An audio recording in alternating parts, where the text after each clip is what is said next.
love's a drug. Maybe that's why some types of love is prohibited in some types of places. Yeah. I know that because I'm married to a beautiful Colombian woman. Thank you, married to myself. So I'm married to a beautiful Colombian woman. I'm Indian, if you couldn't tell by the traditional garb. And our marriage is like the union between a salted caramel brownie and a walnut brownie.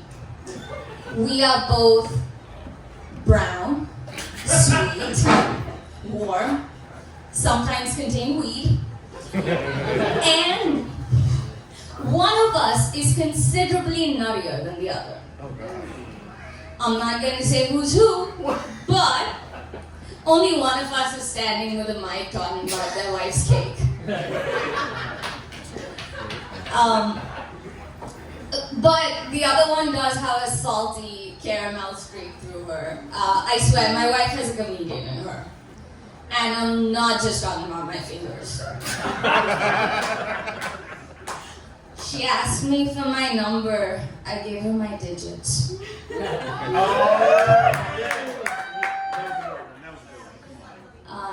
She also sometimes has a delayed response to my digits.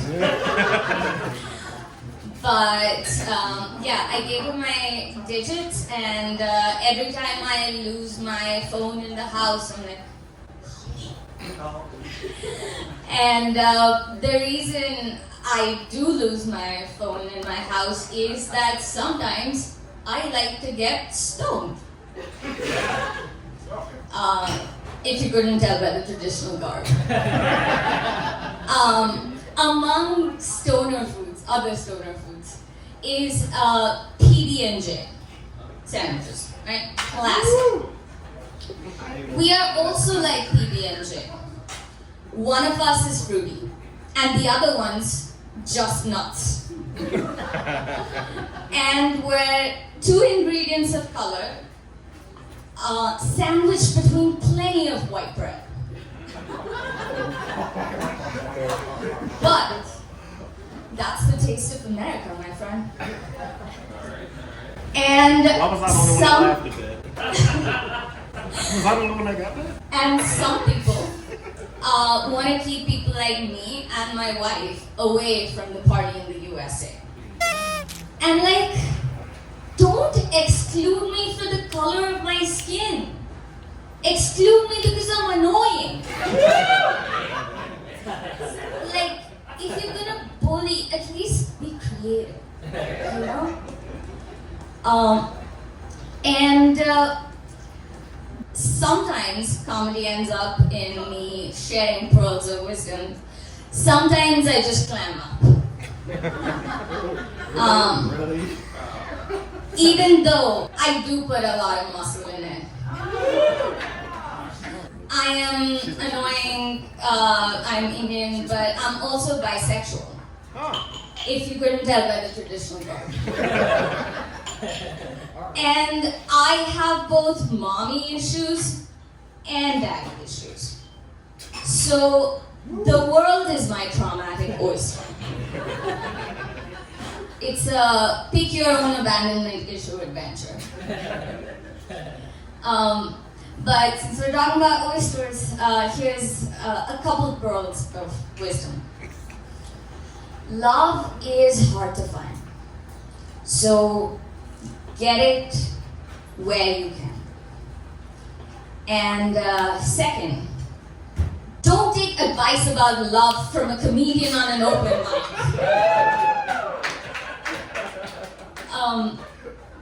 And oysters are also a form of mushrooms. And mushrooms are a drug. And so are breakups. Breakups are like taking mushrooms. So, does anyone here know what a hero's dose is? That's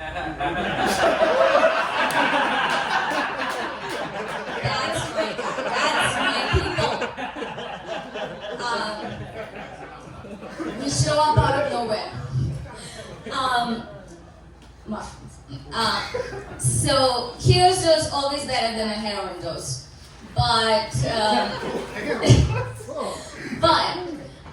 breakups are like mushrooms because when you break up all of a sudden, it's like taking a hero's dose of grief and stuff. Suddenly, your reality changes. Life just looks different, and you really want to throw up. And sometimes partners stop making efforts, and that's like microdosing a breakup. It's just little by little you realize your chemicals are changing, but you're getting a new perspective on life, and you're starting to make good decisions. And then both times you do end up with amnesia. Sometimes. Talking about things that are better forgotten. One night stands. Is anyone in favor? Yeah. Thank you. It was not hard work. So one night stands, I think, have their own charm because they are like miniature relationship. You meet, have alcohol, fuck, hopefully, then get the ick, and get the fuck out. And every now and then get drunk and think about what life would be like. And shudder one way or another.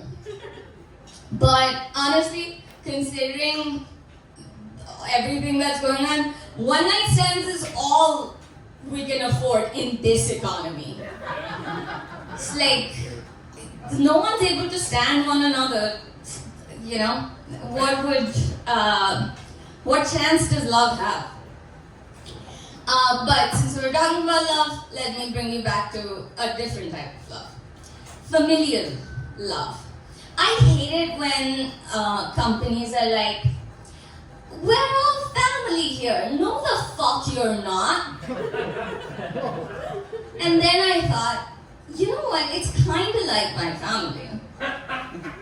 You get fired if you don't perform the role that you were assigned. And at least the company gives you a W-2. When I came out to my parents, they just gave me an FU. And then I fucked off and now I gave them an FU too. And I'm trying to work on forgiveness, okay?